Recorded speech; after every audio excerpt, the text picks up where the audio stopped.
Marguerite Kelly, and it's my pleasure to welcome you tonight on behalf of the drama group here at First Baptist Church. Thank you so much for joining us. Proceeds from this production will go to help to fund our children's summer camps, and so we certainly appreciate your support of that ministry. Let me share a few housekeeping details first.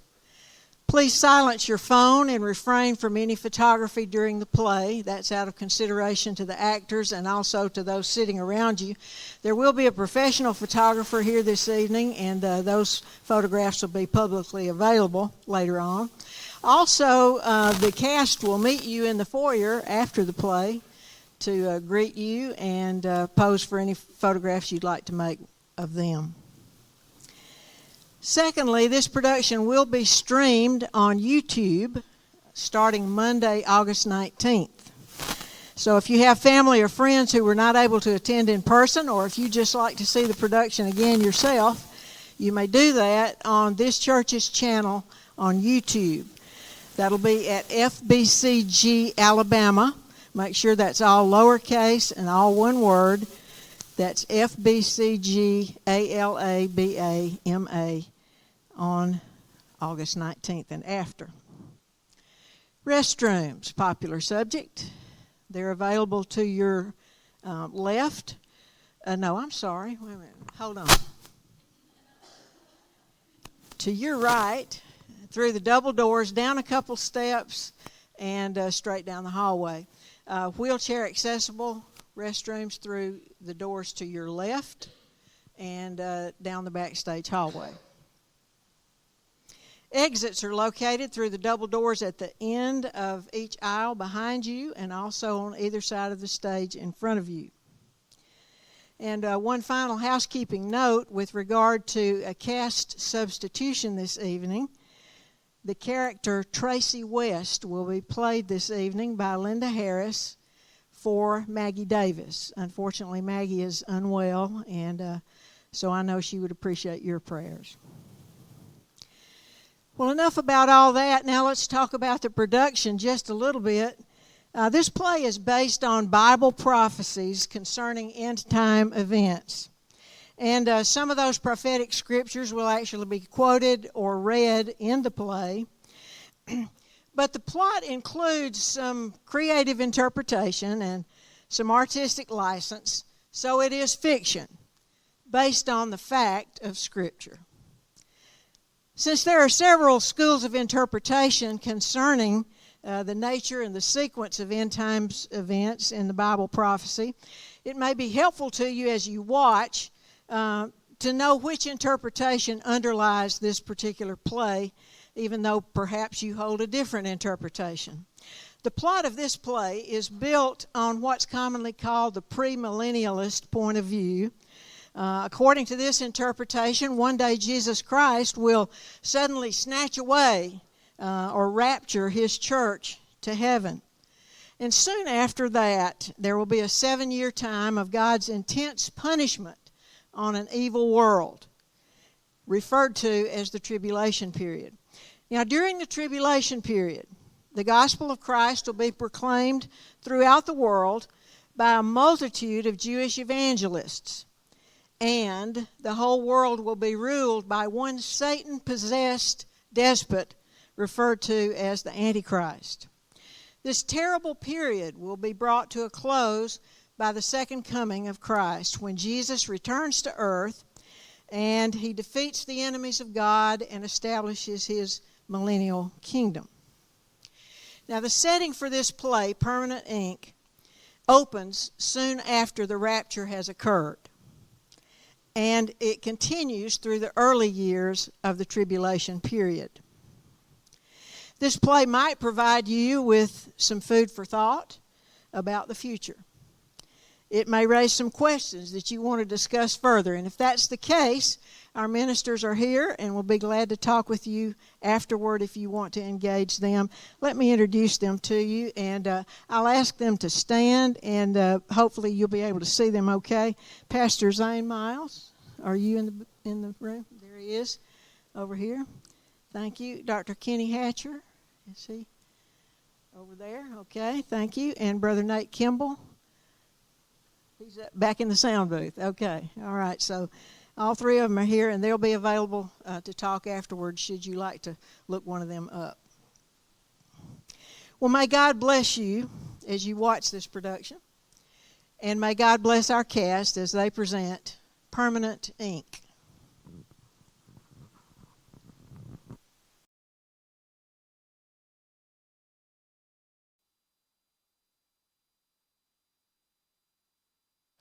Pretty good, Mayor. We finally got in a shipment of canned vegetables, mainly different kinds of beans and corn, so that was helpful. I've had one vendor that's promised a half a load of fresh produce tomorrow, so I'm sure everyone will be happy about that. It's been nearly 3 weeks since we've seen anything like tomatoes, cabbage, onions, lettuce, anything like that. Yeah, and all the salad lovers can take a number and get in line, and my wife will be there with bells on. I'm glad some of the trucks have started running again. Me too. There's no one to drive. My nephew has his commercial driver's license, and he was offered 4 job offers from different long-haul trucking companies last week. You know, I'm not surprised. It's not just the trucking companies that are that way. Ever since the big vanishing, several different workplaces are trying to operate with fewer employees. It's just a mess. Yes, it is. Hey, Mayor. Hey, Skeeter. Sylvia. How are y'all? Good. I thought I was going to be late. My car broke down about halfway here at the red light, and it took forever for it to crank again. I guess it's time for a new battery. Oh, you're not late, Sylvia. Thank you for coming. Hey, how are you? We'll wait just a few more minutes and then we'll get started. Okay. Y'all grab y'all a seat. Okay. Where are you going to go? Hey, Pat, good to see you. Jim. Hey, Carmen. Hey, Frankie, good to see you. Y'all grab a chair. Hey, girl. Tracy, thank you for coming. Come over and grab you a chair. I'm going to grab a few more extra chairs. Thank you, Jim. Are you going to sit right there? Okay. Yeah. Is this enough room? Yeah, I think so. All right. Oh, the kids are going crazy at school. I got lots of questions. It's just nuts. I'll have to get those from you. Yes, I'll give them to you afterwards. Yeah, I feel for y'all. I can't even imagine at the hospitals. All right. Thank you all for coming. I've scheduled neighborhood meetings like this throughout our city to bring people up to date on the progress being made to restore order and services, as well as to hear any updates from your particular part of town. And, as always, I will do my best to answer any questions that you may have about our current situation. I've got a few. It's been somewhat of a madhouse these past 3 months, ever since the big vanishing. Most of us are sad and distressed because most of our family members have just disappeared all of a sudden. We have had way too many funerals for neighbors and kinfolks who were accidentally killed in wrecks, crashes, industrial accidents, and many other unfortunate calamities that were caused by the sudden disappearance of so many people all at once. And I still haven't heard a good explanation of what's actually happened to these people. Oh, sorry. Oh, hey, Rex. Sorry to come in late, Mayor. I had to wrap up a minor fender bender out on Highway 367 that turned into a major fist fight. Oh, my goodness. I tell you, people are so wrought up over what happened 3 months ago that it seems like the least little thing that set them off. Yeah.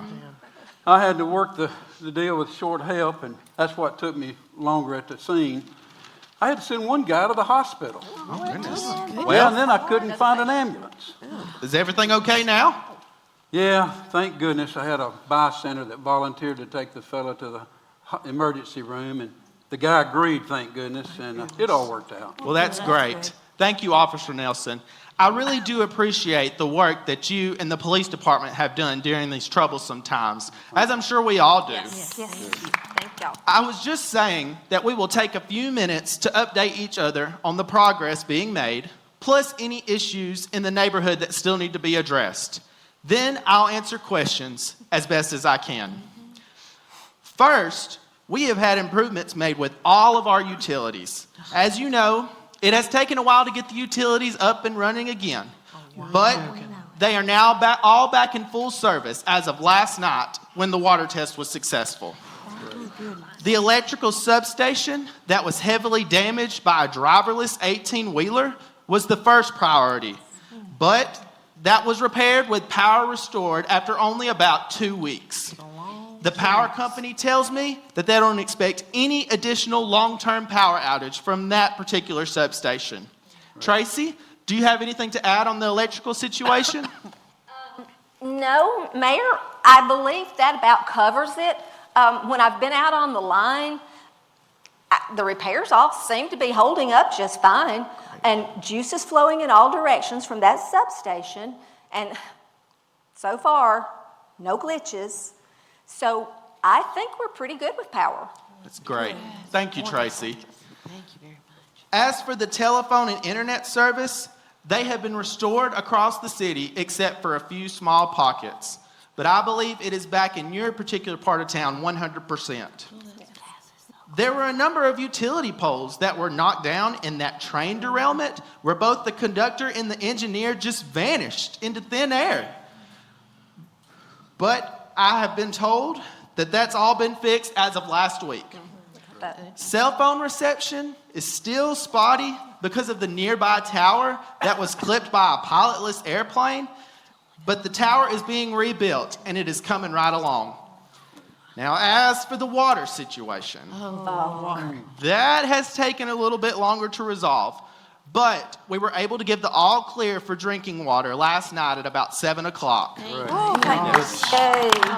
As I'm sure most of you heard, the three chemical operators that were working on that terrible day 3 months ago just vanished, and nobody knew about it for 4 days. By the time that was discovered, a lot of people were getting sick from the untreated water.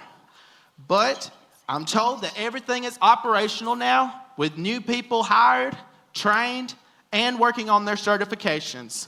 We really do appreciate your patience and cooperation for using bottled water to drink and for boiling your water for bathing and laundry these past 3 months. Oh, excuse me, sir. I've got a call. I've been dispatched. Oh, be careful. Thank you. Ms. Carson, can you update us on the schools for this week? Yes. Well, speaking just from my senior high social studies classes, we're having the best week since the vanishing. About 85% of our students are back to school every day and getting into that studious mindset. And of the 15 to 20% that are still absent, we've been able to determine who is temporarily out versus those who completely vanished. And it's been a real pain trying to get in touch with the parents because in some cases, entire families have just vanished. Now, I can't speak for the younger grades because it seems the younger the pupils are, the more of them have completely disappeared. And the parents have no idea where their children are. I mean, they're so stressed out and sleep deprived that they might as well be zombies. I mean, these parents, they have no idea when or if they're ever going to see their children again. You're right. And I was in a meeting last week with the school superintendent and some of the local principals, and they essentially said the same thing that you just did about the younger grades.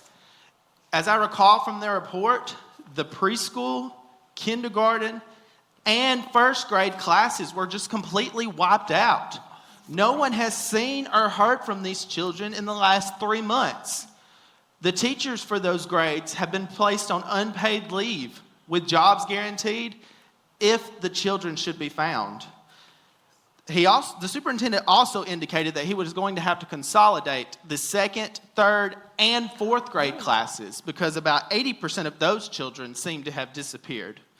The surplus teachers for those grades will be reassigned to fill other teacher vacancies or be put on unpaid leave with jobs guaranteed if these children should be found or returned. That's my understanding too. The 5th and 6th grade classes should remain intact. They have about 80 to 85% of their students in class. And it's the same for the high school as well. Well, that's good. Thank you, Ms. Carson. I see we have Nurse Frankie Rossetti here with us this evening. Frankie, can you give us an update on the hospitals for this week? I can, Mayor. Thank you. Everything seems to still be really busy, but it's leveling out. The ER, though, is still overrun. So many of the doctors and nurses from the neighborhood clinics being gone with wind, apparently on a 3-month vacation. Who knows? Maybe they'll come back when this gigantic hoax is over with. But in the meantime, we'll keep on showing up, doing our work, and taking care of our patients the best way we can. And we appreciate that. Yes. Jim, any updates from the fire department and rescue squad? Well, Mayor, as you know, things got so bad there with accidents and fires after the big vanishing that I got called back out of retirement. But things do start to seem to get to a pretty normal level now. So I'm kind of in hopes that they won't need me or the other retired firefighters or rescue workers much longer. But it's really hard to predict that kind of thing nowadays with how crazy it's been these past few months, you know? I know it. Things have been crazy these last 3 months, to say the least. Awesome. But I really do appreciate each and every one of you for continuing to pitch in and make the best out of a bad situation, the likes of which none of us have ever seen before. And hopefully never will again. Here, That's here. right. Speaking of strange and crazy, is it time for questions yet? Oh, yes. If nobody has any other updates, I will gladly take any questions. Good. No one? Okay. Sylvia, do you have a question? Yes. I was just wondering if you've heard if there's going to be any sort of financial grant or loan to help for small business owners like myself who were completely wiped out by the big vanishing. As most of you know, I had to shut down my Little Deer's daycare when all of my little 18 charges just disappeared to parts unknown. Some of their parents tried to throw me in jail, and others tried to sue me until they realized that this thing happened worldwide, and it was not my fault. But anyways, for the last 3 months, all of my money's been going out, paying bills, and I've had none to come in. I've had to shut down my business, lay off all of my workers, and I am not too proud to say, guys, I am nearly broke. And I just didn't know if there was going to be any sort of help for people like me. Well, Sylvia, I haven't heard of any special loans or grants that may be in the works for small business emergencies, but you might want to check with your bank and with the Small Business Administration. Okay. There has been some debate on whether FEMA may be releasing some funds for this particular type of business emergency, since a mass vanishing is unprecedented. You don't say. But frankly, I'm not too optimistic to get any support from FEMA because they're broke too from all the natural disasters that have occurred these last couple of years. Mayor, those are possible solutions for here in the United States, but Sylvia's problem is shared worldwide by small business owners who've had to shut down for one reason or another since the big vanishing. Now, I've heard that there's some kind of think tank happening in Europe trying to get some kind of international cooperation for some kind of financial boost. Is there anything you can tell us about that? Well, not officially, but I have read about this think tank that you just mentioned, and it makes sense to me that an international problem like the one that we're currently in right now can best be addressed with an international solution. From what I understand, the man who's heading this European think tank is a financial genius and a computer whiz who was a mover and a shaker over there for the past decade.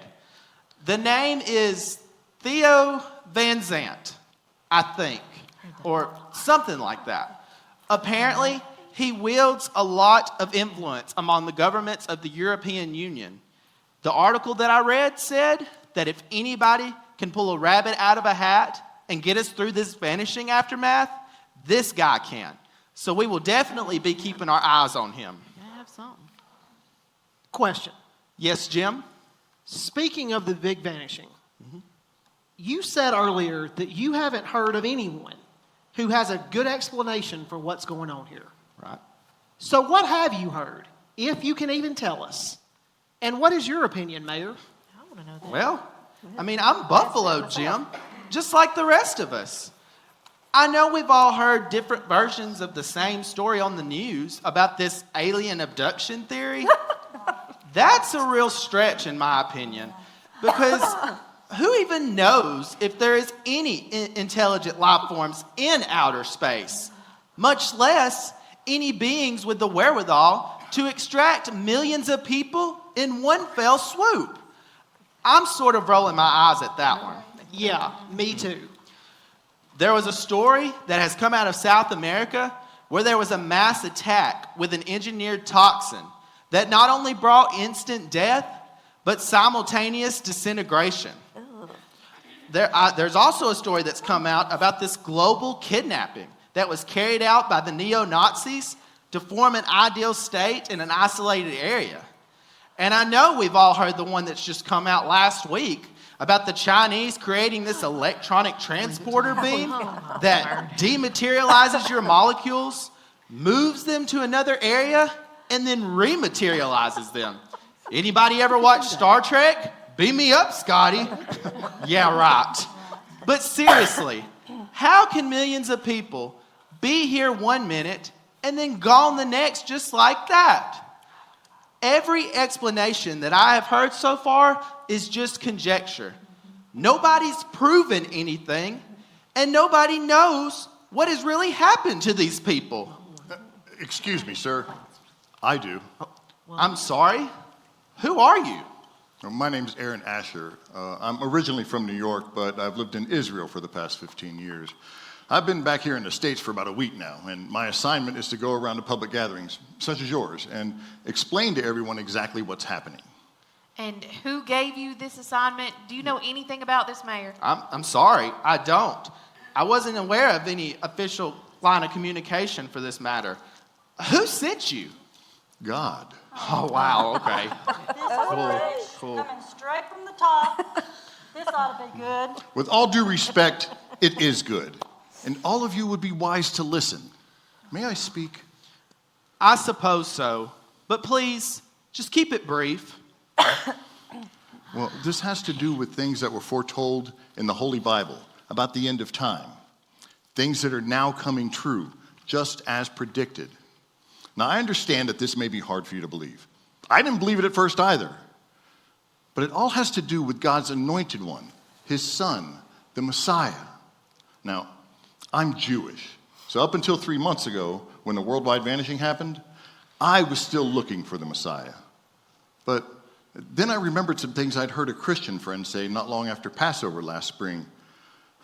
He told me from the bottom of his heart that the Messiah that I was looking for had already come, and that his name is Jesus, the Son of God.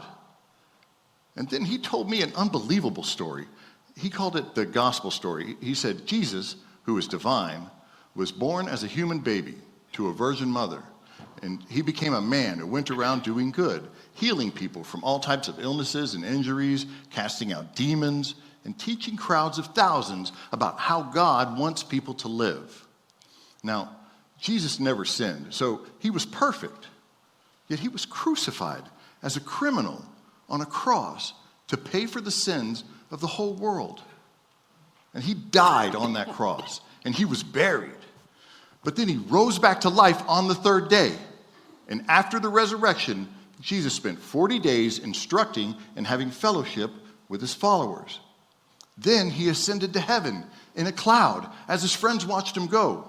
And angels who were also at the ascension told the witnesses that someday Jesus would come back to earth a second time in the same way that he left, in a cloud. Yeah, my wife's told me that story, and I've heard it from a few preachers too. I'm sure we all have. But I never believed it. It just sounds stranger than fiction to me. Yeah. Well, exactly. it did to me too. At first, I didn't believe it either.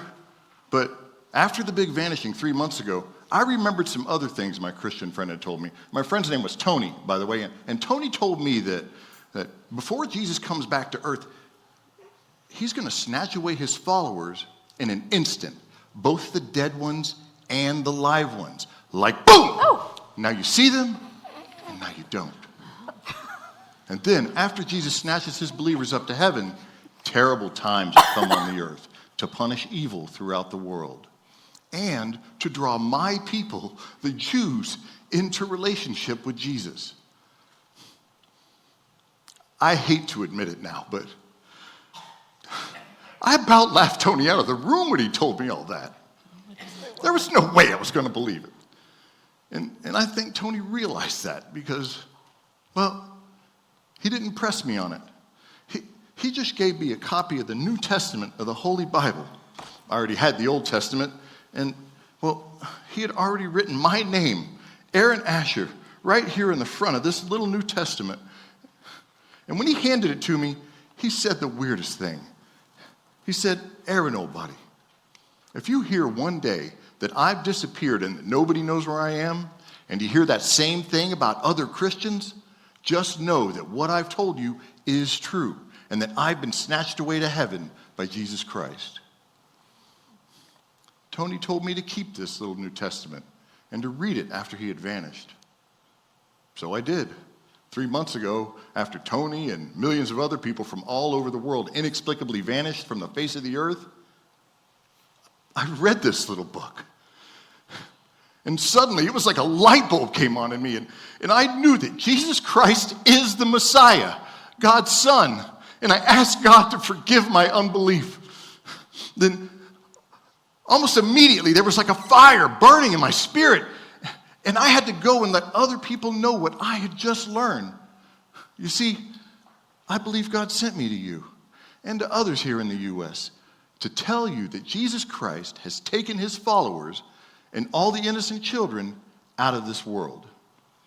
What we're calling the big vanishing was foretold in the Bible.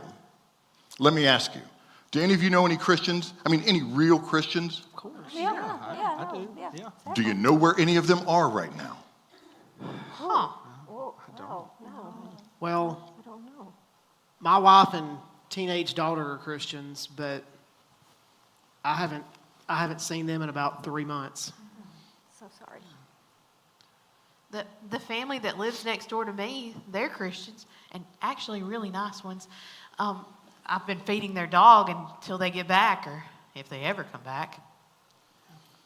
You know, all of my little daycare children just disappeared to parts unknown, and some of their parents are Christians, but now that you mention this, those are the parents that just vanished with their kids.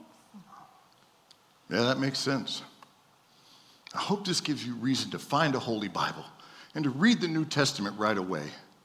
And I also hope that it causes you to realize that Jesus Christ is worthy of your devotion and that you'll put your faith in him for the salvation of your soul.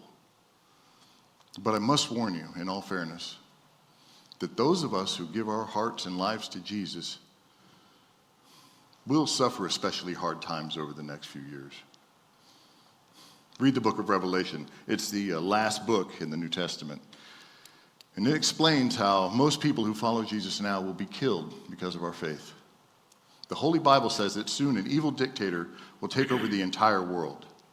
And if you choose to follow the way of Jesus Christ rather than following the way of this world dictator, then that dictator will likely have you put to death for defying his authority. That's a big decision. But I hope and pray that you make the right choice to follow Jesus. Although that will mean almost certain death in this world, it will surely mean eternal life in heaven with God. Thank you, Mayor, and thank all of you for listening. I have somewhere else to be now. God bless, and as we say in Israel, shalom.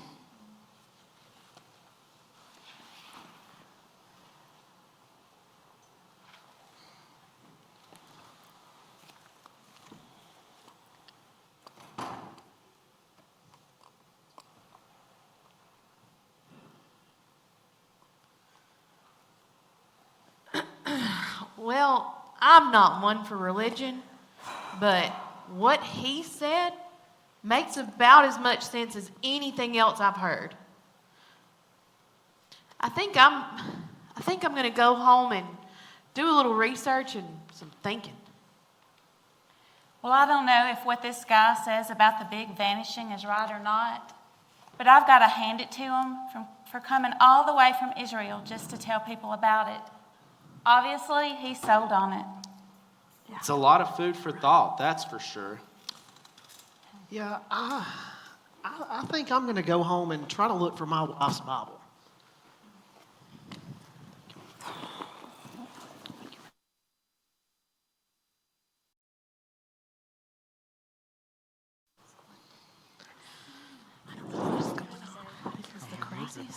It looks like everybody's here, so can we go ahead and get started? Because I know if you're anything like me, you're probably wondering what to do about this morning's announcement from the world headquarters. So can we just kick it around and discuss some solutions that is probably best for us? What exactly did the announcement say? I just caught the end of it when I turned on my TV. All I heard was, I won't be needing my global credit card anymore. Yeah, I wish these international bank bigwigs would make up their minds. Yeah. They're driving me crazy at the grocery store. First, they did away with the U.S. currency and made everyone start using euros. There went the mighty American dollar that we all knew and loved. Right. Then they did away with currency altogether and made everyone start using credit cards. Yeah. And I thought, who'd have thunk doing away with cash? Once people finally managed to get credit cards that didn't have one, then they made it to where you could only use a certain type of government-issued credit card. I had to go out and buy new scanners just to be able to use those global cards. And let me tell you, those scanners were not cheap. Now, if I understand today's announcement right, they're doing away with the global cards. That makes 4 monetary changes in the past 3 years. Pretty soon, it's going to be more trouble than it's worth for retailers like me to get paid for what we sell. So, do you know what the new money's going to be? Some kind of tattoo is what I heard, but that's secondhand information, so don't count on it. Cool, I've been wanting a tattoo, but Mom and Sylvia won't even let me get a little flower or butterfly on my ankle. Now, Cass, you know if your parents were still around, they would not let you have a tattoo. You're too pretty. An official copy of the announcement from World Headquarters was dropped off at City Hall this week. Let me just read it to you, and maybe it will clear up any confusion, especially if you missed the announcement on the news or any other government media. Okay. All right, here it goes. It says, from the global headquarters of Prime Maximus Theo Van Zandt, to all world citizens, effective 2 months from today, the global credit card will be replaced by a small, uniform, regulation tattoo on a visible body site of each citizen's choice, either on the inside of the wrist, the center of the forehead, or the back of the hand. This tattoo, when electronically scanned, will serve it both as personal identification and as international legal tender for all purchasing, commerce, and other financial transactions. All other forms of currency, including the global credit card, will be considered non-negotiable and illegal, and any actual or attempted use of such illegal tender will be considered a criminal offense, punishable to the full extent of the law as administered by the Interfederal Court Network. These tattoos will become available 1 week from today, free of charge, at all interfederal agency buildings worldwide on a 24 hours a day, 7 days a week basis, and must be acquired by all world citizens 12 years of age and older, no later than 7 weeks from today. There will then be a 1 week test period to verify the efficacy of the new system, after which all global credit cards will be deactivated. It is the desire of your government that world citizens will find the new tattoo system convenient and will easily adapt to its full utilization. This order, decreed and issued by the command and under the signature and sovereign seal of His Preeminence, Theo Van Zandt, Prime Maximus, One World. Yay, now I can get a tattoo. I want mine on my hand. Now, won't a woman like me look so cute with a little tattoo right here? Oh, Sylvia, you'll be a doll. But I bet you get that tattoo right along with the rest of us. That is, if you need money for anything, you will. Well, that's just great. Here we go, changing the currency again. I wonder how much these new scanners are going to cost. People don't think about the extra cost to us store owners when they go and make switchovers like this. No, they don't. I just don't see how a tattoo can work as personal identification. I mean, especially when the tattoos look alike. I mean, and how will it work with the currency? How will it track how much I earn and spend versus how much other people earn and spend? Will it be some sort of special ink? How will the tattoos work? Well, I don't know, but I was reading something about this just the other day, and it's my guess that they'll be built with like nanotechnology. I figured there'll be invisible nanochips infused into permanent tattoo ink, and the nanochips will keep track of all your personal information and your financial information. So it's kind of like the security chip on your credit card or the magnetic strip on our global credit cards. I mean, yeah, if you think about it, I don't like the idea of having permanent ink with micro-sized chips in my skin. I mean, it's kind of handy. I mean, no more losing my global credit card and no more scrambling through my briefcase in the checkout line. And I guess no more worrying about having your card stolen, so maybe it's not a bad idea. I just hope it won't hurt. I watched a tattoo artist one time on TV, and he stuck a girl a bunch of times with a needle thingy. It looked a lot worse than getting a shot at the doctor's office. It looked a little scary to me. Well, it's my guess we won't get stuck with any kind of needle because it says they'll probably use a jet injector like you might have seen in medical clinics that do vaccinations on a large scale. It's basically like an air gun that shoots a jet of fluid under your skin without a needle stick. And I understand that it's really quick and relatively painless. Phew, good. That doesn't sound too bad. Well, none of this sounds too bad on the surface, but it could be very bad if it has anything to do with what Aaron Asher warned us about 3 years ago. Now, most of you were here that night. You remember Aaron Asher, the Jew from Israel, that came to our meeting in this very basement, and he told us about what the big vanishing had to do with the gospel story of Jesus Christ. Now, remember, he also said that there would be an evil dictator rise to power, and he would be bloodthirsty against anyone who chose to follow Jesus instead of him. Now, I may be going out on a limb here, but do you suppose that Theo Van Zandt is that evil dictator, and that this tattoo is a way of him deciding who's behind him 100%? No way. Prime Maximus Van Zandt is our world ruler, yes. But there's no way he's our evil dictator. I mean, everything was in chaos after the big vanishing. Remember. And he came up with many great ideas to help us solve our problems.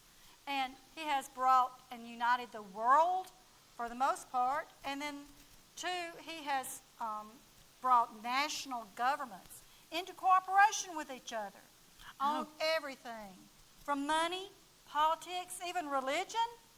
Now, what is evil or dictatorial about that, Pat? I just don't understand what you're worried about. I'm just raising a question. I'm just saying that I don't mean to speak ill of Mr. Van Zandt. I know that he's done some very good things, but I just keep thinking he has a position of higher power than anyone in history has ever held. Now, it doesn't take a history teacher like me to look back over the centuries and civilizations and see what great power does to people. Now, Jim, can you speak to what we just talked about? Sure.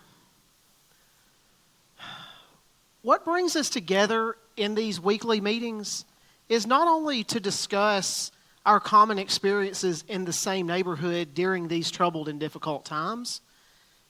It's a time to share our desire to follow God and Jesus and trying to figure out just how we need to do that. Now, we've taken these weekly opportunities to provide updates on, current happenings and also try to find ways to help each other. But we've also been reading our Bibles and discussing what we've read. Now, I've recently read something in the book of Revelations that I was just sharing with Pat. Let me know what you think about this. This is from Revelation 13, verse 16.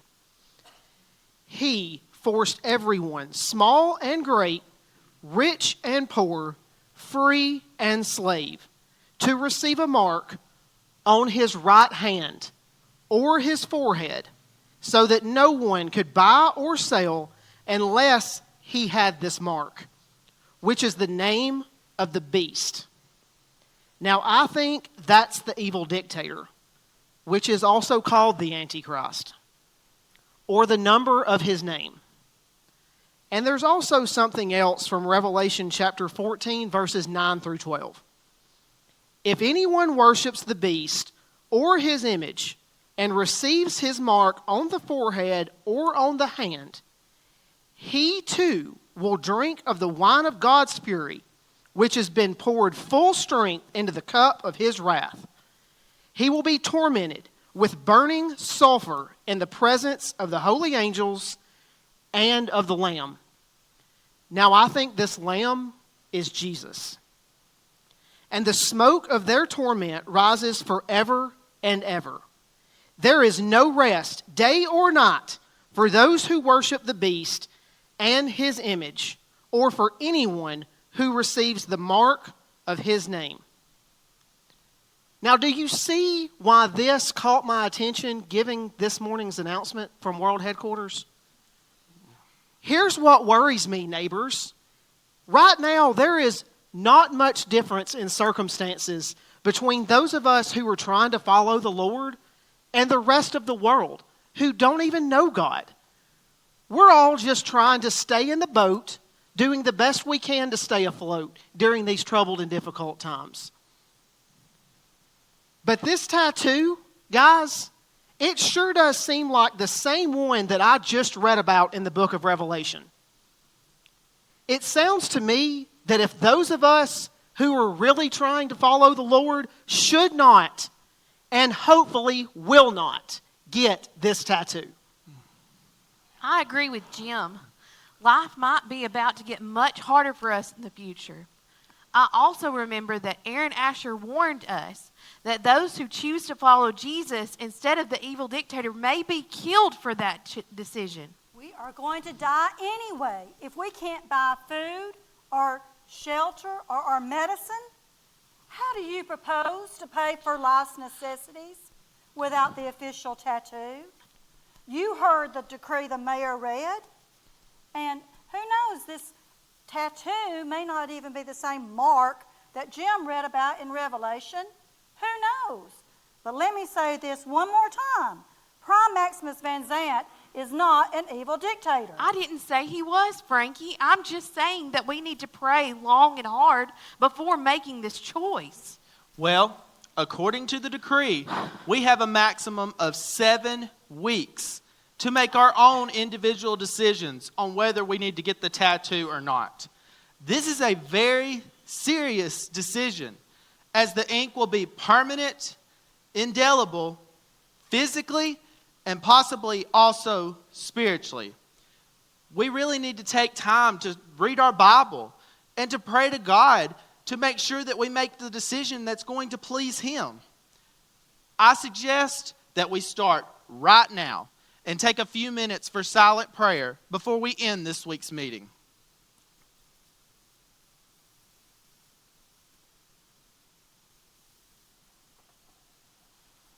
Hey, I got your text. What's up? I'm checking to see how well the neighborhoods around town are receiving the global tattoo decree. How's it going here? Pretty good. There's some mixed reviews. Some are okay with it. Others are very wary. It seems there's some concern that the tattoo may have some religious significance. Give it some time, Rex. It's just the first day. Did anyone speak out publicly against the Prime Maximus? You know that's against the law now, right, Frankie? Yes, I know, and no one here has done that. But there was a couple of people that used the term evil dictator in connection with Prime Maximus Van Zandt, but they didn't actually call him that. It was really in reference to some Bible scriptures that were being discussed. Who said evil dictator? Easy, Rex, I told you. Nobody actually called Mr. Van Zandt that. That's Prime Maximus Van Zandt. Yes. Okay, sorry. I'll ask you again, Frankie, who said evil dictator? Well, if you must know, it was Pat Carson and Jim Brenner. But again, they never actually called anyone that. Thank you. That'll be all.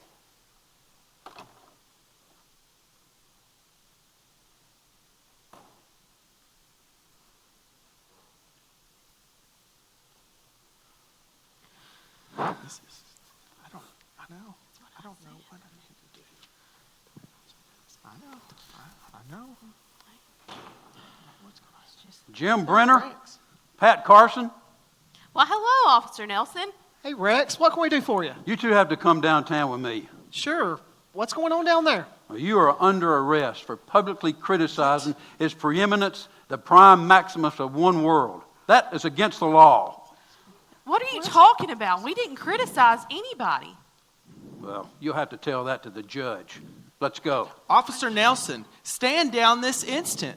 These two have not done anything to break the law. They have to come with me, Mayor. Officer Nelson, I am giving you a direct order.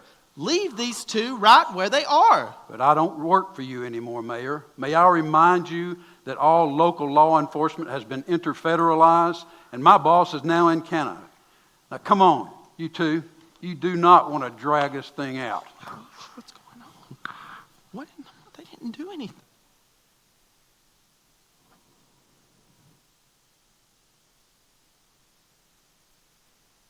Don't know what I've done.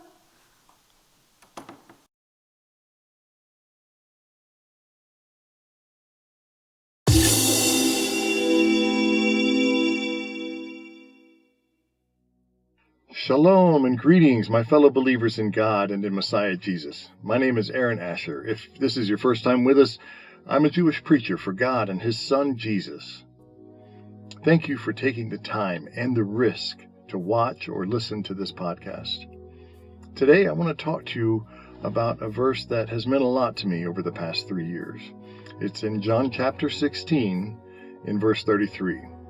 Now, in the verses preceding verse 33, Jesus is explaining to his disciples that he's going to be leaving soon to live with his Father in heaven, and that the world will persecute them for being his followers.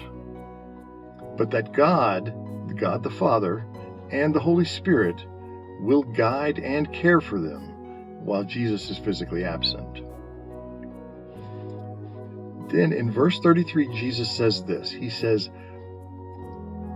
I have told you these things so that in me you may have peace. In this world you will have trouble, but take heart, I have overcome the world. That verse is very encouraging to me. Although it's been over 2,000 years since Jesus spoke those words, they are still very true today, especially for people like us who started believing within the past 3 years, ever since Jesus took his church from the earth. Life is hard for us now, and it's going to get even harder. The world's never been in as much trouble as it is now, and that's going to get worse too. We will be persecuted severely in the months ahead, and many of us will die because of the path that we have chosen. But do not give up. Remain strong in the faith. Be encouraged by the words of John 16:33, where Jesus said, I'll read them to you again. I have told you these things so that in me you may have peace.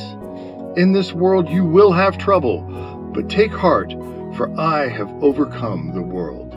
Shalom, and God bless you. Until we meet again.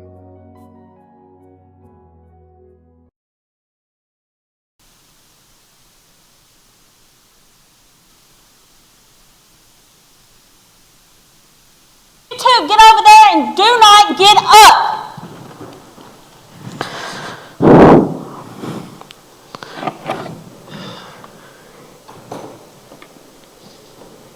Hello, Jim, Pat. Mr. Asher, hello. What a surprise. What are you doing here? Sit down. And who are you? I'm a lawyer. May I have a word with the defendants? Be quick. Court's about to start. I didn't know you were a lawyer. Have you come to represent us this morning? Well, I'm a lawyer turned preacher. But as you know, God has assigned me to tell the gospel story full time now. Yes, our community group watches your video stream and reads your Bible blog every week. I know. Your mayor messages me occasionally, and in fact, he's the one who told me about your arrest 4 months ago and about your court appearance here today. So I just wanted to come by to see you. I can't stay to represent you, though, as much as I'd like to. That'd probably do more to hurt than help you anyhow, since I don't have the tattoo. I just want to encourage you to be strong and to lean on Jesus. Are you guys on trial because you don't have the tattoo?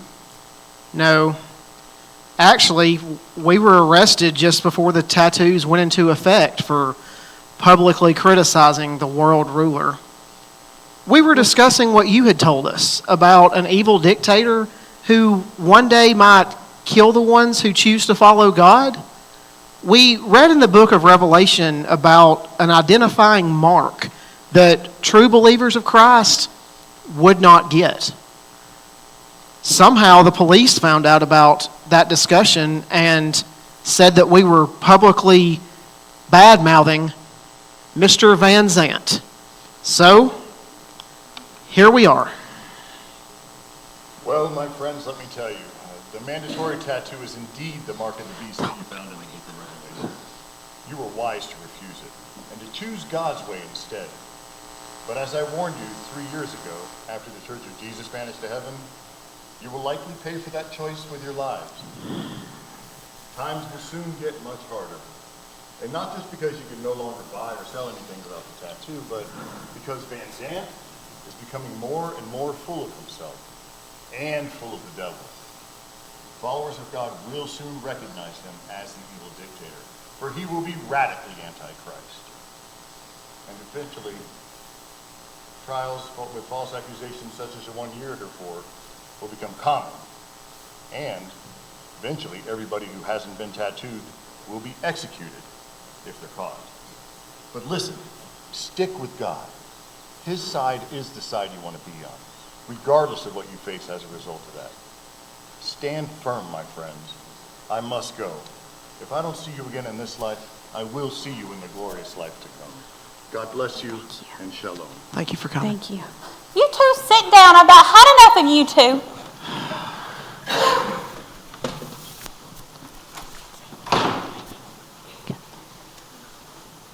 This won't take long.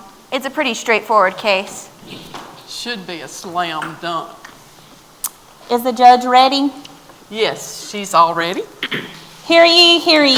The federal court for the North America region of Canada and the United States is now in session. The Honorable Judge Jocelyn Pauley presiding. All rise.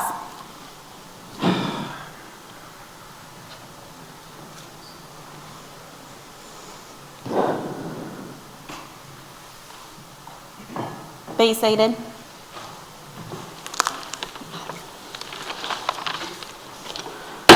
This court will come to order. Prosecution, please present your case.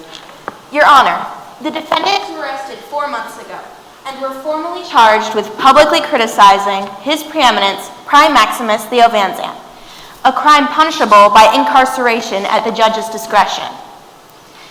This public behavior was attested by Interfederal Police Officer Rex Nelson, who provided this sworn affidavit. Thank you.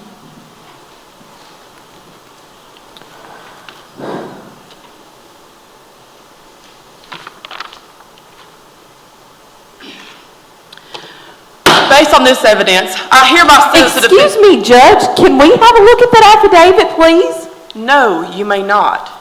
You know full well the charges that have been filed against you. This court will not waste time with such delaying tactics. as Come that. on, Your Honor. How are we supposed to put together a defense if you won't even let us see what's going up against us? It is the opinion of this court that there is no defense for such disrespectful verbal attack on his preeminence, the Prime Maximus, whom you publicly called an evil dictator. Furthermore, speaking of disrespect, the defendants will approach the bench and display your mandatory tattoos to this court. We have no tattoos. Just as I suspected. I hereby sentence the defendants to prison indefinitely until I decide what punishment is warranted for such flagrant and egregious disrespect and disregard publicly shown towards a sovereign, Theo Van Zandt. is no sovereign here, Judge. He may be ruling this world right now, but there is a sovereign above him, whom we choose to honor and respect and, yes, worship. That is enough. We choose to follow him, Lord God Almighty, and his Son, Jesus Christ. Your attitude should be the same as that of Christ Jesus, who being in very nature God, did not consider equality with God something to be grasped, but made himself nothing. He humbled himself and became obedient to death, even death on a cross. Therefore God exalted him and gave him the place above every place and the name above every name. That at the name of Jesus, every knee shall bow in heaven and on earth and under the earth, and every tongue confess that Jesus Christ is Lord, to the glory of God the Father.